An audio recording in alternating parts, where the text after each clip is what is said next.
ጤና ይስጥልን አድማጮቻችን ይህ አዋዜ ነው አድማጮች አንዳንድ ጊዜ በሳምንት አንዴ ወይም በሳምንት ሁለቴ እንደ ዓለማችን ሁኔታ ደግሞ አስፈላጊ በሆነበት ሰዓት ሊገባ ይችላል በየቀኑ ሊሆን ይችላል እናንተ እንደወደዳችሁት ወይም እንዳልወደዳችሁት የሚወሰን ነው በአንዳንድ አንገብጋቢ ዓለም አቀፍ ጉዳዮች ላይ በውይይት መልክ የተወሰኑ ነገሮችን ማቅረብ ፈልጋለሁ በጽሁፍ ከማቀርበው ጎን ማለት ነው እና ጠቅለል ያሉ ዜናዎችንም በዚህ መንገድ ለማቅረብ እቅዳለኝና እስኪ ከዚህ ሁኔታ እየተነሳን እንመለከተዋለን ዛሬ እንግዲህ አንድ ዓለም አቀፍ አሳሳቢ ጉዳይ ልንወያይ ከገነት ቱፋ ጋር እዚህ አብረን ቀርበናል በሷ መነሻነት ወደ ውይይታችን እንገባለን ይህ በአሁኑ ሰዓት ዓለምን በማሳሰብ ላይ የሚገኝ ትልቅ ችግር ምንድነው ያው እንግዲህ እኔም ወደ አንተ ነው ጥያቄውን ማመጣው በአሁን ጊዜ ቻይና ሰው ሰራሽ ደሴትን እየገነባች ይገኛል በብዛት እና ይሄ ደግሞ በቻይናና በአሜሪካ መካከል ትልቅ ፍጥጫን የጫሪ ያለ ጉዳይ ነው ይሄን በተመለከተ ለአድማጮች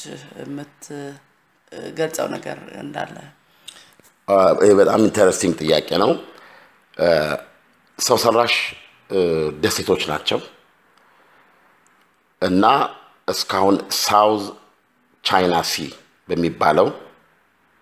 የባህር ክልል ነው ሳውዝ ቻይና ሲ እና በዚህ የባህር ውስጥ እስካሁን ቻይና ወደ 25 ደሴቶች ሰርታለች ወደ ባህር ዝቀው በሚያወጡ ጀልባዎች አሏት ዘመናዊ ሆኖ ማለት ነው እስከ 30 ሜትር ድረስ ወደ ባህር በመግባት አሸዋ ከውስጥ ያወጣሉ እና ይሄንን አሸዋ የገለበጡ የደለደሉ መሬት መስራት ማለት ነው በሸምበቆ በምን ያደረጉ ማለት ነው ይሄ ነገር እነዚህ 25 ደሴቶች በአጠቃላይ ወደ 13000 ካሬ ሜትር ይቅርታ ወደ 13 ካሬ ኪሎ ሜትር ቦታ የሚሸፍኑ ናቸው 13 ካሬ ኪሎ ሜትር ቦታ ወይም ደግሞ ወደ 1700 የሚሆን የእግር ኳስ ሜዳ የሚያክሉ ናቸው 25 ስለዚህ ሳይዛቸው መገመት ይችላል እነዚህ ተበታትነው የተቀመጡበት ቦታ ግን ሲናገሩ ጠቅላላ ያንን 2 ሚሊዮን ካሬ ኪሎ ሜትር የሚሆን የባህር ስፋት ያለው ቦታ ለመቆጣጠር ያስችላል ማለት ደሴቶቹ የተሰሩበት ቦታዎች ለዛ ክልል እሷ ናት እንግዲህ እሷ በሷ ቁጥጥር ስር አዋለችው ማለት ነው በሌላ አነጋገር በሷ ቁጥጥር ስር እንደማዋል ነው የሚቆጠረው ምክንያቱም እንግዲህ አንድ ሀገር ለአድማጮቻችን ግልጽ ለማድረግ የባህር ዳርቻ ያላቸው ሀገሮች አሉ የሌላቸው ሀገሮች አሉ አሁን ለምሳሌ ኢትዮጵያ የባህር ዳርቻ የላትምና መሬት ከበብነኛ ኦኬ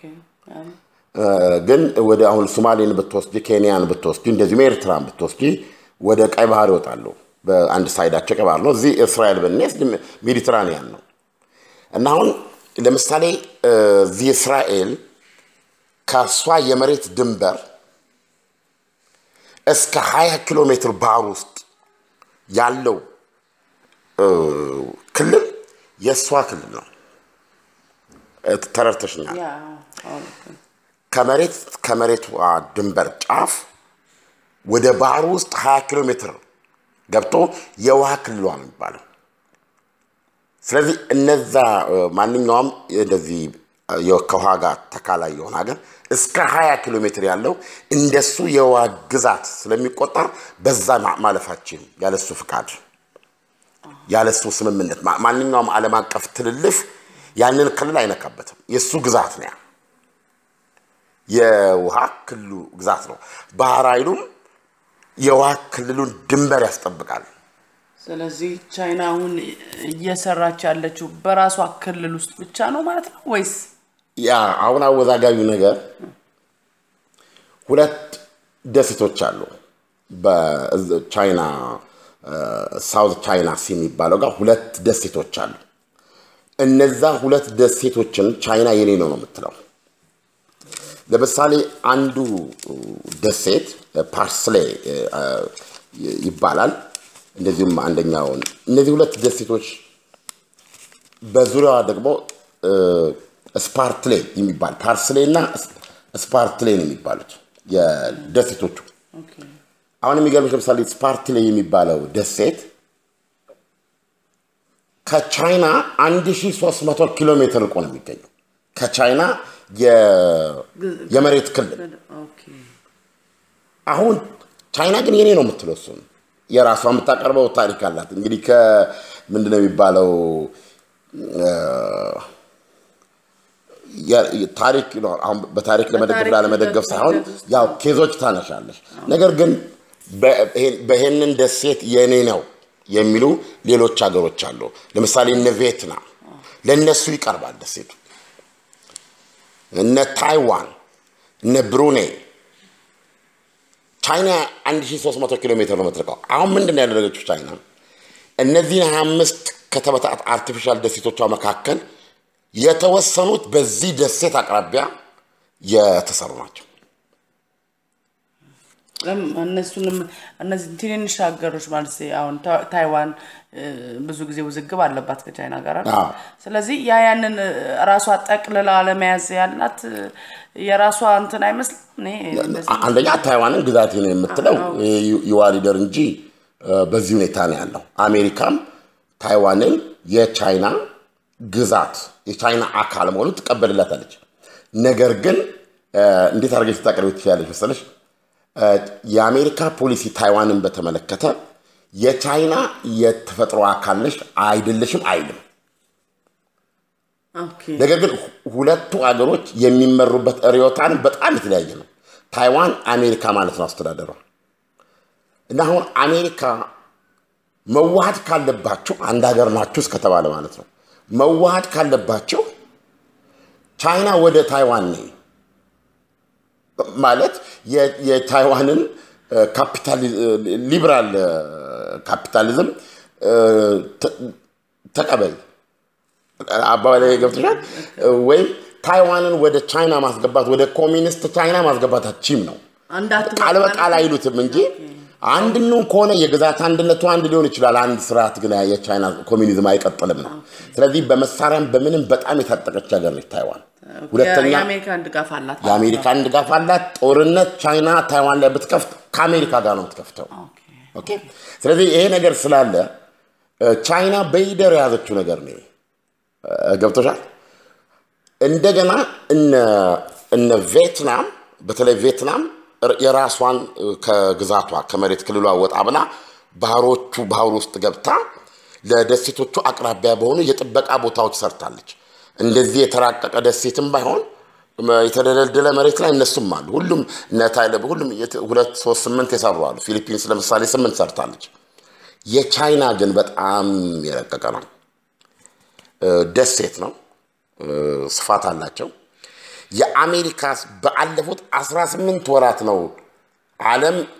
አይኑን ወደ ሌላ አድርጎ በነበረበት ጊዜ ቻይና 18 ወር ውስጥ ወይም በሁለት ዓመት ውስጥ እነዚህን ደሴቶች ሰርታለች ሰርታለች ገና አሁን የምትሰራበት ነገር አለ አሁን ትልቁን ውጥረት ያመጣው በመጀመሪያ ደረጃ አሜሪካ በስለላ ነው የደረሰችበት በዛ ቫስት ባህር ላይ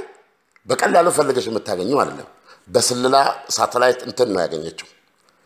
ካገኘችው በኋላ አሁን ጌሙ ምንድነው እነዚህ 28ቱ ላይ 25ቱ ላይ በይደር የጦር ጀት ማረፊያ ሊሰራባቸው እቅድ አለ ያን ሆነ ይሄ ምን ማለት ነው ጠቅላላ ያንን የነገርኩሽን ባህሩን ሚሊተሪሊ ለመቆጣጠር የሚያስችል ስትራቴጂ እንትን እየሰራች ነው ቻይና የምትለው ይሄ እኔ ለአሳ አስተዳደሩን ለማድረግ ለአየር ጥበቃ ምናምን እንደዚሁም ደግሞ ይሄ የተያየ ባህር ላይ ፈልጎ ማግኘት እንግዲህ ባለፈው አንድ አውሮፕላን አልጠፋም እንደሱ አይነት ለሰርች ሳይንሳዊ ምርምር ለማድረግ እንደዚህ አይነት የውሃውን ደህንነት እነዚህ የሚመለከቱ ሰላማዊ ነገሮችን ልሰራበት ነው የምትለው እነዚህ ቦታዎች ላይ ግን አሁን አሜሪካም እንደምትለው የጦር ምንድነው የጦር ጀት ማሳረፊያዎች ሊሰሩ ይችላሉ ነው አሁን ወደ ጌሙ እንምጣ ይሄንን በፕሮግራም ነው የምሰራው ያከታተልኩ ሰራለሁ አድማጮች በጠነኛ ግንዛቤ ካገኙ በኋላ ውጥረቱ ምንድነው አሁን ጨዋታው እዚህ ውስጥ ምንድነው ስትይ ቀደም የተነጋገረው ነገር አለ ማን በመጀመሪያ ደረጃ ይሄ ሳውዝ ቻይና ሲ ትልቅ እዛ ላይ ትልቅ የነዳጅና የተፈጥሮ ጋዝ ሀብት አለ ይሄን ማውጣት ማለት ነው አሁን በቅርቡ ለምሳሌ እስራኤል አውጣታለች ራስዋን የሚያስችል ነው መሸጥ የምትችለው ከፍተኛ የጋዝና እንዲሁም ደግሞ ገና ዴቨሎፕ የሚሆን የነዳጅ አለ ሳውዝ ቻይና ሲ በዚህ በጣም ትልቅ ሀብት ነው አሁን ይሄንን ሀብት በተመለከተ የዛም ሀብት ባለቤት ለመሆን ይመስለኛል ትልቁ ጨዋታ እዚህ ጋር ነው ለምን ያንን እንትን ካለች የዛ ሀብት ባለቤት ተጠቃሚ እሷ ትሆናለች ማለት እሷ እንደዚህ በራሷ በሁሉንም በራሷ ቁጥጥር ስር ለማድረግ ያመቻታል መቶ ለራሷ ያመቻታል አንደኛ በጣም ትልቅ ሀገር ናት እንደው የቻይናን አንድ ምሳሌ ልስጥሽ እንደ ወሬ አሁን የተፈጥሮ ጋዝ ነው የምናወራው ጋዝ የምትገዛው ከተለያየ ዓለም ነው የምትገዛው ከሶቪየት ማን ነው ከራሺያ ብቻ የምትወስደው ልንገርሽ እኔ አንድ ቀን ሾክ አድርጌያለሁ አንዳንድ ጊዜ በጽሁፍ ነው ምን ያህል ጃንት ነገር እንደምናወራ የአባይ ናይል እነዚህ ሁለት ነጭና ጥቁር አባይ የምንላቸው ተጣምረው አጠቃላይ የውሃ ክምችታቸው አቨሬጅ አስዋን ግድብ ላይ ሲለካ ማለት ነው 84 ቢሊዮን ኩቢክ ውሃ ነው